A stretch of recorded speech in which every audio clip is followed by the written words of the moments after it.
Hey guys, Sturge here, and today I'm going to be showing you everything in the summer 2023 update for Clash of Clans, including new troops, new Town Hall 15 upgrades, and a whole lot more. Starting with the Town Hall 15 building upgrades, we got the Eagle Artillery going to level 6 for 21.5 million gold and a 20-day upgrade time.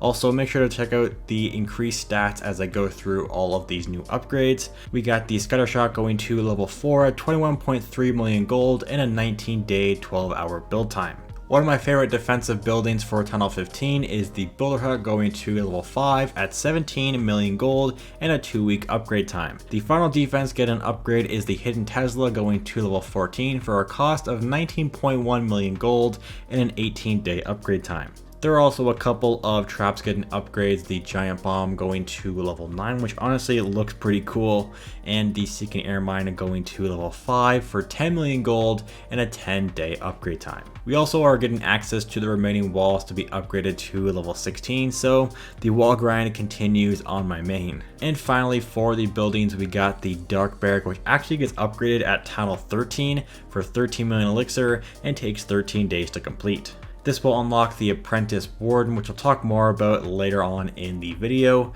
And also here is a look at what a max Town Hall 15 will look like once you upgrade everything mentioned before and all of the existing buildings before this update. We got a total of 14 lab upgrades in this update. So let's start off with the Goblin going to level 9 with this troop getting a new level. The super troop counterpart, the Sneaky Goblin, also gets a new level to increase as well. The Valkyrie is joining the level 10 club, and similarly to the Sneaky Goblin, the Super Valkyrie also gets another level as well. The P.E.K.K.A goes up to level 10 alongside the Valkyrie, but doesn't have a super troop just yet, but maybe sometime in the future. I do like to do queen charges on my main account, so the healer going to level 8 is a good upgrade in my book, which I'll definitely be upgrading first once the update comes out.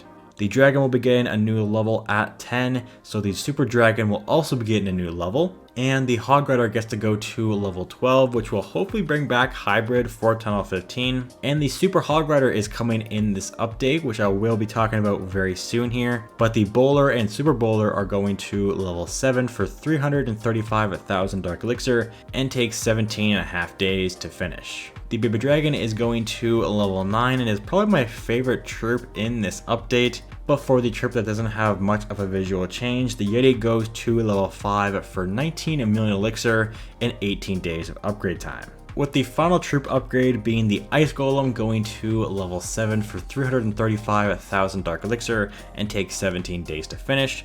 And moving on to the spells and Siege Machines, we got the Clone spell, which will go up to level 8 for 18 million elixir and takes 17.5 days to finish. With the other spell being the Skeleton spell going up to level 8 for 320,000 Dark Elixir and takes another 17.5 days of upgrade time. With finally the Wall Wrecker and Stone Slammer go to level 5 for 15 million elixir and 16.5 days of upgrade time apiece. We've almost gone through everything for Town Hall 15, but we still have new upgrades for heroes and hero pets.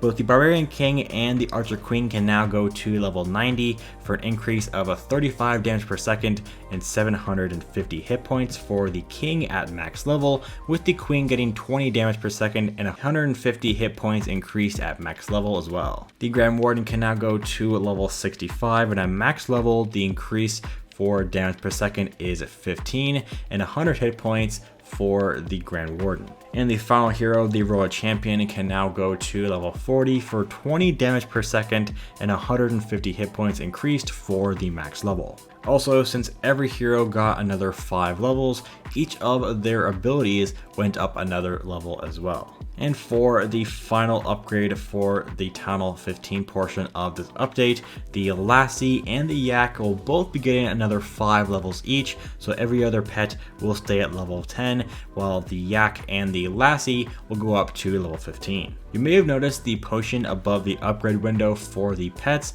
and that is the Pet Potion. This is essentially a resource potion but for your pets, so it will take off 24 hours of your pet upgrade.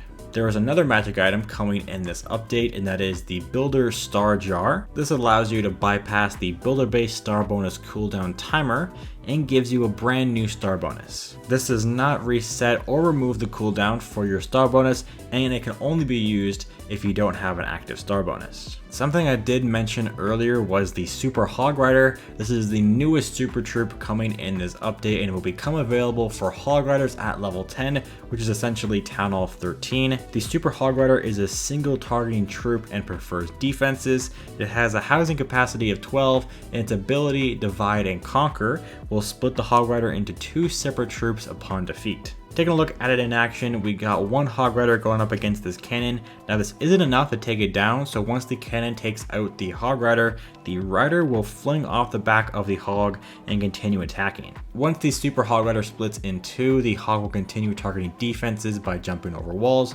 but the Rider will now target the closest building. So with that said, let's look at a short attack on a Goblin base to get an idea of the troop. Here is the Goblin base that I will be attacking with the mass amount of the Hog Riders. We're going to start to sprinkle them towards the top left, towards these Eagle Artilleries and the Inferno Towers. I will be using a mass amount of them, but I'm not sure if that is actually a viable strategy in the main game. We'll have to see once the update releases, but the splitting of the Hog Riders starts to happen towards the top left as the Eagle shots come down onto the Hogs. So they will take out the Clan Castle troop because the Riders can now do that, while the Hogs from the Super Hog Riders go on and take out the rest of these defenses on this Goblin base. The second new troop coming in this update is called the Apprentice Warden. This becomes available at Town Hall 13 when your Dark Barrack is level 10, and this guy is a ground troop that shoots range attacks with his slingshot. He has a similar damage per second to a witch and health of a giant, and has 20 housing capacity, and just like the Grand Warden, the Apprentice also has a life aura that increases the health of other ground troops, but it doesn't stack, so having multiple apprentices around a giant, for example, won't increase that health of that giant. Now, showing off the new troop in a Goblin attack, we have 11 of these that I will show off with a couple of golems, dropping 2 groups behind both of those golems to go in while the golems tank through these defenses. They have a pretty good damage per second.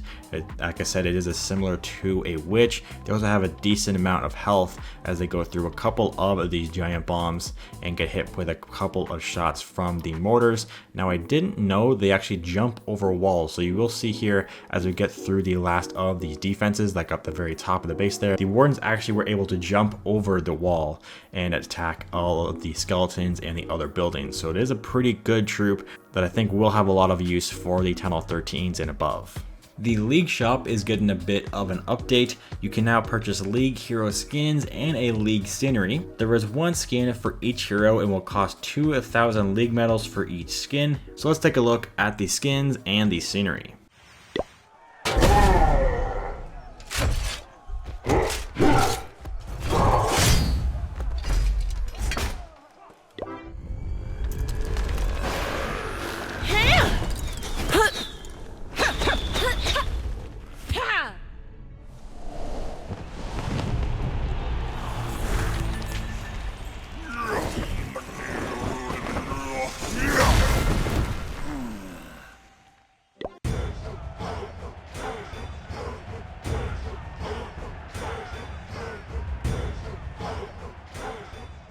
Now, I don't have any footage of the League champion, but here is a picture of what she will look like. We got a couple of more changes coming in this update. Super Troops can now be cancelled. Canceling Super Troops will not refund any Dark Elixir or Super Potions used for the initial activation. And there are also a couple of other changes to the UI of the skin and scenery windows, as well as the ability to preview a scenery in full screen to see how your base looks with that scenery. There are other smaller changes that I won't mention, but I will show on screen that you can pause and look at right now. Also, here's a long list of all of the time and cost reductions for Town Hall 12 and Town Hall 13 to help you speed you guys through those town halls. Hopefully you enjoyed this update video. Let me know what you thought of it in the comments, and I also have plans of posting about this update once it goes live, so make sure to subscribe to the channel. Thank you guys for watching, and I'll see you in the next one. Peace out.